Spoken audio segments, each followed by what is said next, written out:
திருவண்ணாமலை மாவட்டம்னா ஏவாவேலு ஒரு அடையாளமாயிட்டாரு. திருவண்ணாமலைன்னா ஏவாவேலு.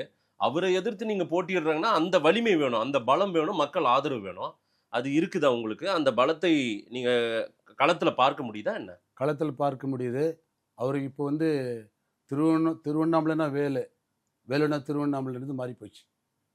இப்போ வேலே வரக்கூடாதுன்னு மக்கள் மனநிலை போயிருக்கு. ம். 15 வருஷமா அவர் இருக்காரு. சட்டமன்ற உறுப்பினர் 3 வருஷம், ம். 3 தரம். அப்புறம் மினிஸ்டராக இருக்காரு. ஆனால் இது வரைக்கும் இப்போ யாரையுமே பார்க்கலையே அவர்.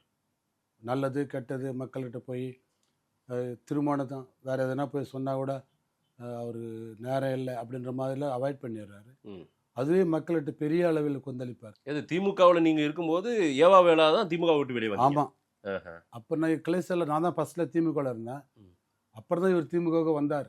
ஓ, உங்களுக்கு பிறகு திமுகவுக்கு வந்தவர். வந்தவர். ஆ. அதுக்கு முன்னே நான் கிளை செயலாளர், ஒன்றிய இளைஞரணி அமைப்பாளர், ம். மாவட்ட இளைஞரணி துணை அமைப்பாளர், மாவட்ட கவுன்சிலர், சேர்மேன், ம். இப்படிலாம் நான் இருந்தேன்.